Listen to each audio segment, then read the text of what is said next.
Good morning, students. The topic that we are going to see today is chronic illness and disability. Okay, chronic illness. What is the definition? It refers to the form of long term health disorders that interfere with social interaction and role performance. So, the important point here is any disease which is long term is called chronic illness. And when a person suffers from a long term health disorder, then they will not be able to have normal interaction in the society, and their normal role will in the society will be affected. Okay, so these chronic illnesses are long term illnesses. They are not diseases which come and go just like that. Okay, the next thing is disability. The definition of disability is it is any restriction or lack of ability to perform an activity. Okay, so here when a patient is suffering from an impairment, there is a separate definition, we'll see that later. Impairment means because of any problem in the body. It can be an anatomical problem, physiological problem, or a mental problem. So when the person is suffering from any problem in the body, if the person is not able to perform an activity which a normal human being does, then it is called disability. So disability means because of some health problem, the patient will not be able to perform a normal activity that other people do. For example, if you have amputation or if your leg is removed, then you will not be able to walk properly. So that is a disability. If you are blind, then you cannot see, which other people can see, then that is a disability. If you are not able to talk because you are of some reason, because you are not able to understand words, or because of other reasons, then that is a disability. If you are not able to hear, because normal human beings can hear, if you are not able to hear, then that is a disability. So an activity which you cannot perform, which any other normal person can do, is called disability. Some of the chronic illnesses that we come across are examples of chronic illnesses are arthritis. There are different types of arthritis called rheumatoid arthritis, osteoarthritis, gout. So these are some of the arthritic diseases. Other than arthritis, cardiac problems, myocardial infarction, that is heart attack. Then there are so many other cardiac problems, heart problems. These are all chronic illnesses. Cancers, leprosy, these are other examples of chronic illnesses. So let's see what is a chronic condition. Chronic condition means any health problem or associated symptoms that required long term treatment, that is more than 3 months of treatment, is called chronic condition. So any disease which has symptoms persisting for more than 3 months and requires long term treatment for more than 3 months is called a chronic disease. The opposite of chronic disease is acute disease. Acute disease examples are cold, flu, viral infections, jaundice, typhoid. All this will be cured within 1 month or 2 months. So these are acute diseases. So any disease which occurs for 3 months and needs treatment for more than 3 months is called as a chronic disease. So these diseases have a prolonged course. They are not cured within a short time. And sometimes there may not be any cure for chronic diseases. Like for example, arthritis. Nobody can say that they are completely cured of arthritis, because even after 10 years the pain can come again. So these are chronic diseases. So there are several causes of chronic diseases. We'll see that later. Who does chronic illnesses and disabilities? Who can get these diseases? It can occur in any person of any age. There are several people who are young as 5 years, 7 years, they up to 10 years also, they suffer from chronic diseases. There are young children who suffer from arthritis. Diabetes is another chronic disease. There are children who are just born, within few months they suffer from diabetes. So these are all chronic diseases. So anybody from young age to the very old people, anybody can get chronic diseases. It can be found in all ethnic, cultural and racial groups. That is, You may be in America, you may be in India, you may be an African, you may be an Asian, American, Australian. Every person in every part of the world suffers from chronic diseases. So in the United States, out of 10 deaths, 7 of them die because of chronic diseases. And most of these diseases are from preventable causes, that is, people who use tobacco, either as smoking or chewing, or people who do not take proper diet, they do not have proper exercise, they are obese, and diseases which are caused by obesity and improper diet, and diseases that are caused by alcohol abuse. These are all common and they lead to chronic illnesses and deaths in most parts of the country, and it occurs in all socioeconomic groups. Some diseases are prone in poor socioeconomic groups, some are prone in high socioeconomic groups, but these chronic diseases can occur in any group of people, whether it is low income or whether it is rich people.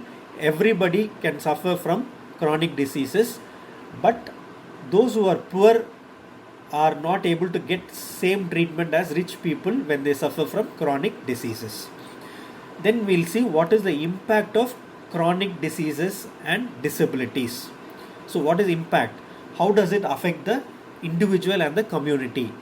So when people are poor, they are not able to have adequate health insurance. So these people are likely to suffer from more complications of chronic illness and disability.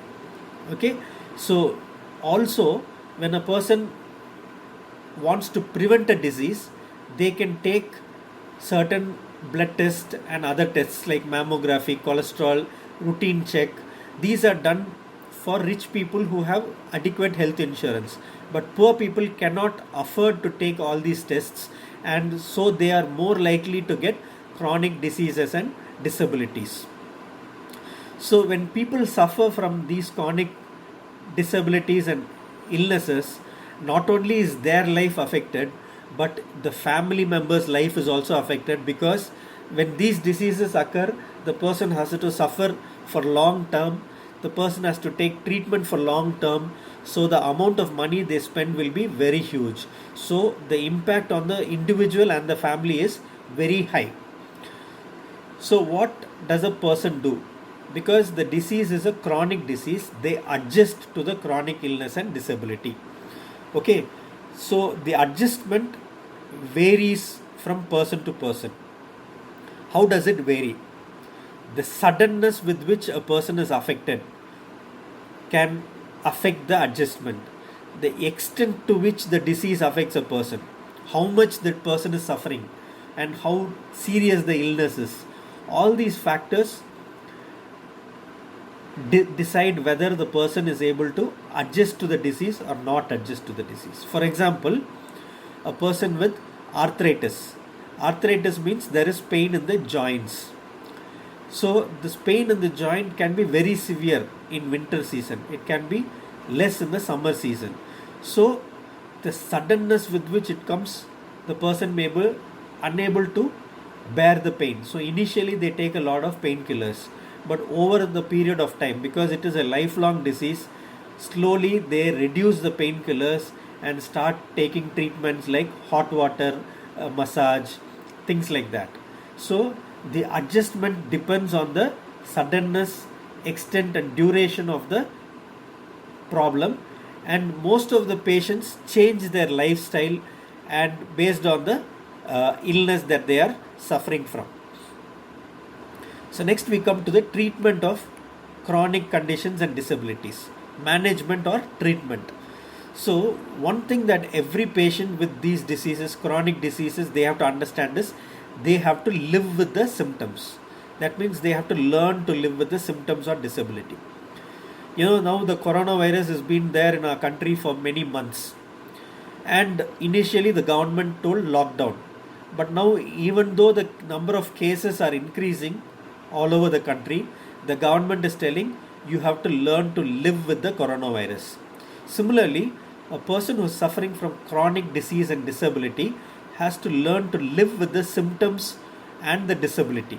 Suppose, for example, a person has had an amputation or removal of the limb, then they cannot expect the limb to grow back. They have to live with the disability all their life.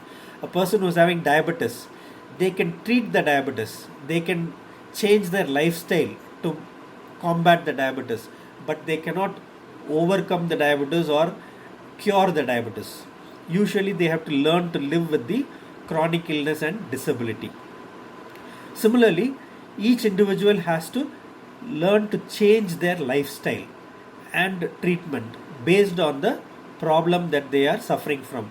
Some diseases can increase in severity during particular months. I already told arthritis can be very severe in winter. So those times people can take painkillers.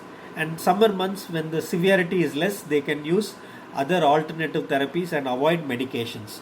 So like that, people have to change their lifestyle, change their treatment regimen based on the severity of the symptoms. And they also have to ensure that activities of daily living, that is ADL. So whatever we do, like brushing the teeth, toilet activities, eating, combing, all these are daily activities that every person does. So we have to minimize the impact of chronic illness and disability on the ADL. So healthcare worker or a physiotherapist, occupational therapist, nurses, doctors, medical sociologists, we have to ensure that the person is able to live with the chronic disease. So they are able to take care of themselves and they are able to function normally with their ADLs, or at least near normal with their ADLs with the chronic diseases. So whether the person is able to live normally and able to perform their activities of daily living, we can check by using the quality of life questionnaires. So quality of life is something that we'll study in the later part of this chapter. So we'll see what is quality of life there. So the next topic is causes of the increasing number of people with chronic conditions and disabilities. Why do we have lot more people suffering from chronic diseases and disabilities? One thing is there is less number of infectious diseases, like for example smallpox, diphtheria. These conditions, they used to kill people who were usually sick. So now all these diseases have been eradicated. So even sick people who would have otherwise died, they are living, and that is the reason for more number of chronic conditions. Same way, the improvement in technology and pharmacology has ensured that proper nutrition is provided to sick people, and that means people who are sick live longer even though they have chronic diseases. The third thing is we are able to have improved screening and diagnostic procedures. That means we are able to identify diseases early, that is early detection of diseases and treatment. So even though a person has cardiac problem, immediately as soon as the person had chest pain, we do echocardiography and we identify the problem and we give treatment. If these procedures, diagnostic procedures, were not available, the person would have suffered from serious heart problem and would have probably died. So instead of a dying person, now we have a person who has a chronic disease. So improved screening and diagnostic procedure is another reason for availability of increased number of chronic diseases. Then the other thing is we are able to provide aggressive treatment for acute diseases, like for example heart attack. It occurs suddenly, and AIDS is one disease. So when we treat all these acute diseases, they become chronic diseases. The person is able to live for a longer time and they suffer for a longer period of time. The next thing is that as more people live for longer time, that is there are people who live for longer periods of time. Few years back, the expected lifespan was probably 50 to 60 years. Now the expected lifespan in India is more than 70 years. So more people, as they get old, they get diseases like chronic diseases like cardiac problems, arthritis and other diseases. So longevity increases the number of people with chronic diseases. Then the changes in the lifestyle. A lot of people we see are involved in smoking, they have stress in their life, they are having a sedentary lifestyle. These kind of lifestyle changes also lead to diseases like respiratory problems, hypertension, cardiovascular disease, obesity. All these are chronic diseases, and these are caused by changes in the lifestyle of the person. Okay, so next we come to characteristics of chronic conditions and disabilities. So we have seen what are these chronic conditions, how they occur, what is the cause. Now we'll see what happens when people have chronic conditions and disabilities. So when people have chronic conditions and disabilities, their whole life is affected, the individual person is affected, their family members are affected. Then they will have periods when they are normal or near normal, that is, these are called stable periods. Then there are unstable periods. These are times when the disease will increase in symptoms, that is, this is called period of remission and exacerbation. Remission means the patient is stable, the symptoms are very less. In an arthritis patient, the pain will be very less. Exacerbation or flare up or unstable period is time when there is a sudden increase in the pain and the symptoms. So any person with chronic diseases will have a time of normal life when the symptoms are very less. Suddenly the symptoms will increase. This is called remission and exacerbation. Okay, so each time the person has severity in symptoms, there will be psychological problems, social problems, and the treatment will keep changing based on the severity of the disease.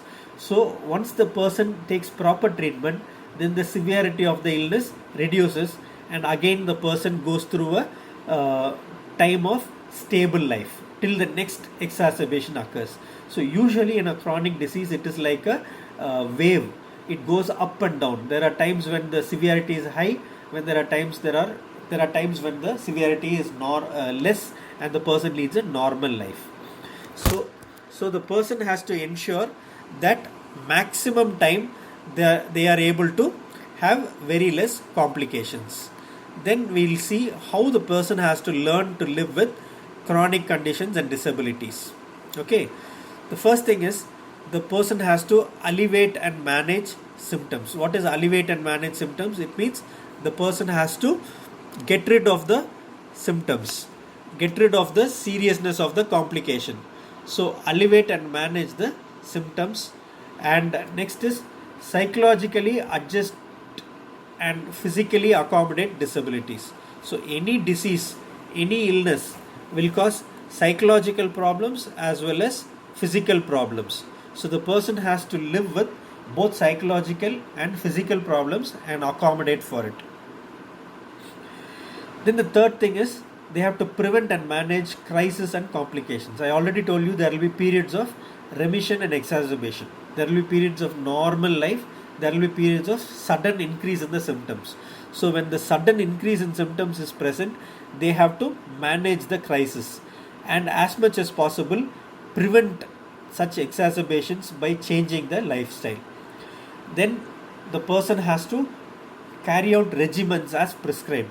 So the doctor will prescribe medications and the patient has to take medications as per the prescription.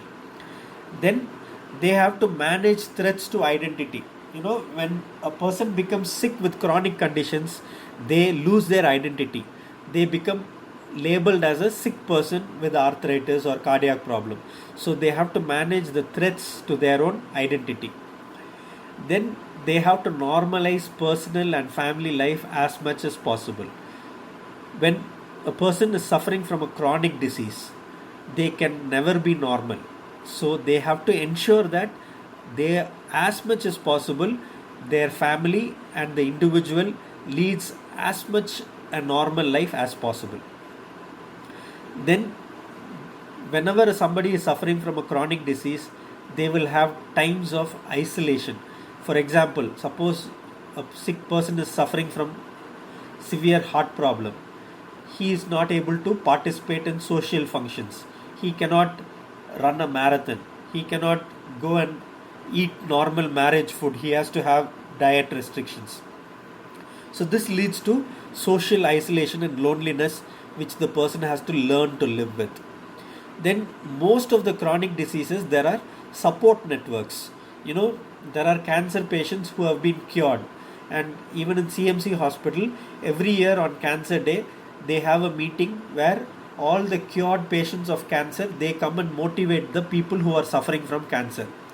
Like that, for every disease there are support networks.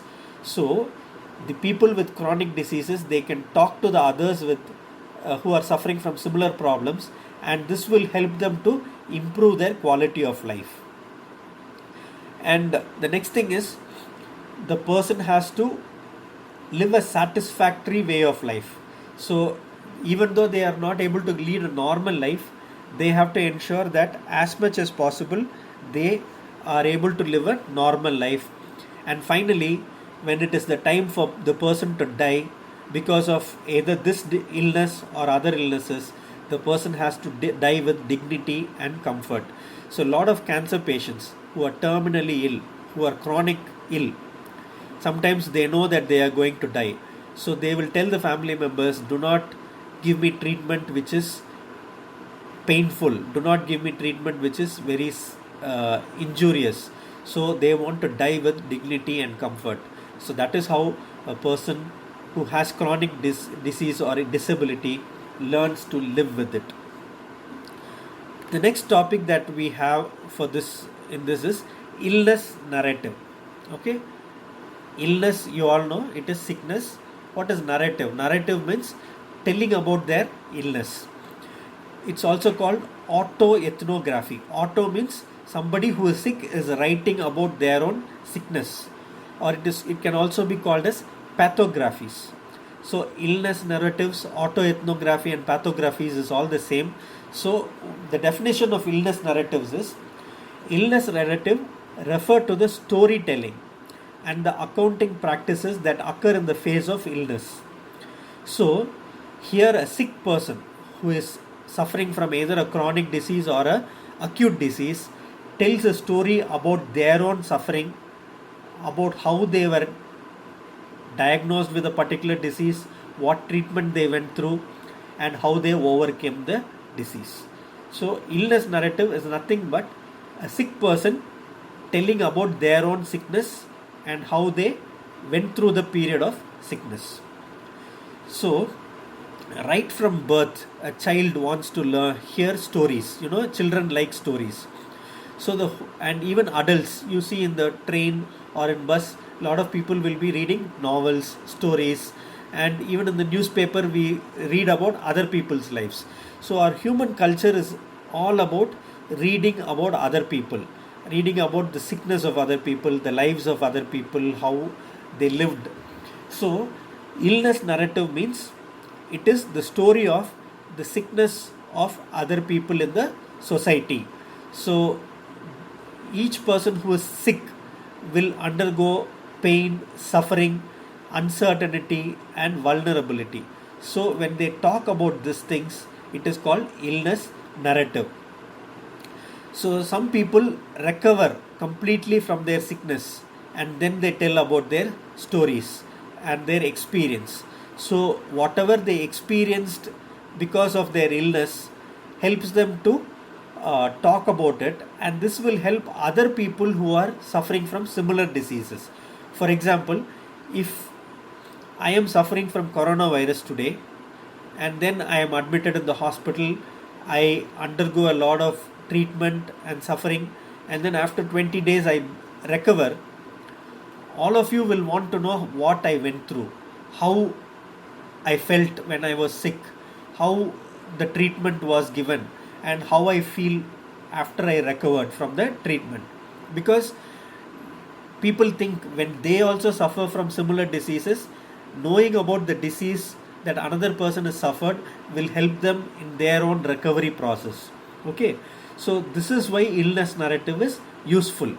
Over the years, mass media or the press has been useful in publicizing about the illness of many people. Okay, these days we use the social media. If you go to Twitter and Facebook, you can read about a lot of people who had suffered from serious diseases, from acute diseases like coronavirus, to complications like cardiac problem, obesity, how they become normal again. So these stories act as a motivation for other people who are suffering from diseases to get better. Okay. Other than the social media, you can also find these stories in the form of diaries, novels, as well as stories. So illness narratives usually include examples of how a person suffered from symptoms of a particular disease, how the person was diagnosed with medical tests and other tests, and how the person recovered from the disease. So illness narrative can include three things: how the symptoms of the disease, the diagnosis of the disease, treatment of the disease, and recovery of the disease. So four things: symptoms, diagnosis, treatment, recovery. Okay.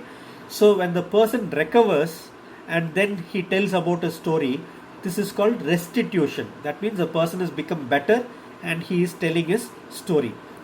At the same time, there are some people who are suffering from cancer, heart attack, or even coronavirus who know that they are dying.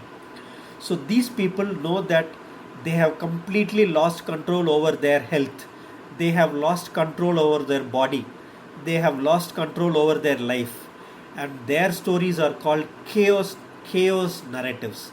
Chaos means confusion. So they know that they are dying. They are not able to get better. So they tell their stories and it is called chaos narratives.